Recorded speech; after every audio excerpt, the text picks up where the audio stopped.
வேலிகம பிரதேச சபையின் புதிய தலைவரை தேர்ந்தெடுக்க நடவடிக்கை. ஹெரோயினுடன் கைதான அதிபருக்கு தடுப்பு காவல். வேத்தியா படுகொலை மேன்முறையீட்டு மனு மீதான விசாரணை நிறைவு. பாடசாலை விடுமுறை தொடர்பில் வெளியான முக்கிய அறிவிப்பு.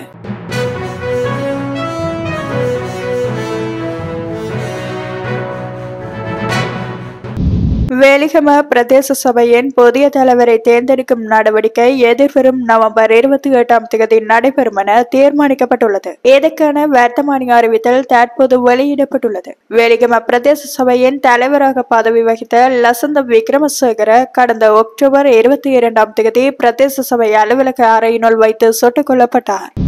அனுராதபுரம் பகுதியில் ஹெரோயினுடன் கைது செய்யப்பட்ட அதிபரை எதிர்வரும் 12 வரை தடுத்து வைத்து விசாரிப்பதற்காக தாம்புத்தேகம நீதவான் நீதிமன்றம் போலீசாருக்கு அனுமதி வழங்கியுள்ளது. சந்தேக நபர் இன்று பிற்பகல் அனுராதபுரம் போலீசாரால் தாம்புத்தேகம நீதவான் நீதிமன்றத்தில் ஆயர்படுத்தப்பட்டார். இதன்போது சந்தேக நபரை தடுத்து வைத்து விசாரிக்க அனுராதபுரம் குற்றத்தரப்பு விசாரணை பணியகத்துக்கு நீதிமன்றம் இவ்வாறு அனுமதி வழங்கியுள்ளது.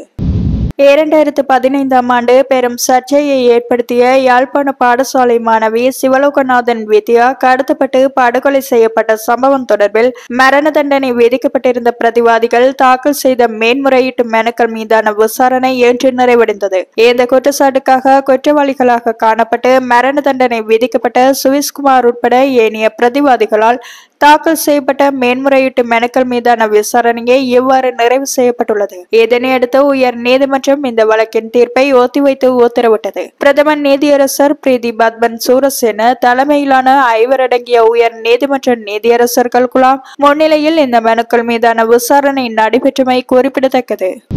2025 ஆண்டுக்கான அரசு மற்றும் அரசு அங்கீகாரம் பெற்ற தனியார் பாடசாலைகளின் 3ஆம் தவணையில் முதற்கட்டம் நாளை முடிவடையும் என அறிவிக்கப்பட்டுள்ளது. கல்வி அமைச்சு இதனை அறிவித்துள்ளது. அதற்குமைய சிங்கள மற்றும் தமிழ் பாடசாலைகளின் 2ஆம் கட்டம் 8ஆம் தேதி 12ஆம் மாதம் 2025 திங்கட்கிழமை தொடங்க திட்டமிடப்பட்டுள்ளது. மேலும் முஸ்லிம் பாடசாலைகளுக்கான 3ஆம் தவணையின் 2ஆம் கட்டம் 24ஆம் தேதி 11ஆம் மாதம் 2025 திங்கட்கிழமை தொடங்க திட்டமிடப்பட்டுள்ளது. உயர்தர பரீட்சையை முன்னிட்டு 7ஆம் தேதியுடன் நாடளாவிய ரீதியில் உள்ள சகல பாடசாலைகளுக்கும் விடுமுறை வழங்கப்பட உள்ளது. அதற்கமைய டிசம்பர் 8ஆம் தேதி பாடசாலைகளில் கற்றல் கற்பித்தல் செயற்பாடுகள் மீள ஆரம்பமாகும் என கல்வி அமைச்சு தெரிவித்துள்ளது.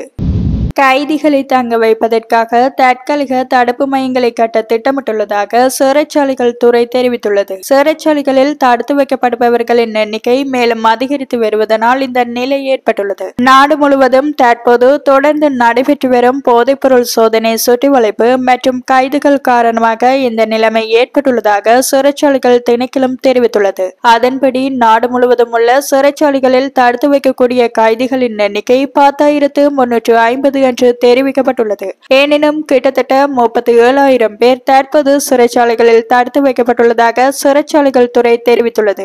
அவர்களில் பெரும்பாலானோர் 30 முதல் 40 வயதுக்குட்பட்டவர்கள் என்று தெரிவிக்கப்படுகின்றது. இதற்கிடையில் பூசா சிறையில் லொகுப்பட்டி தடுத்து வைக்கப்பட்டுள்ள அறையில் ஒரு கைபேசி கண்டுபிடிக்கப்பட்டுள்ளது. காவல்துறை சிறப்பு அதிரடிப்படையினரால் மேற்கொள்ளப்பட்ட சோதனை நடவடிக்கையின் போது இந்த கைபேசி கண்டுபிடிக்கப்பட்டுள்ளதாக தெரிவிக்கப்படுகின்றது.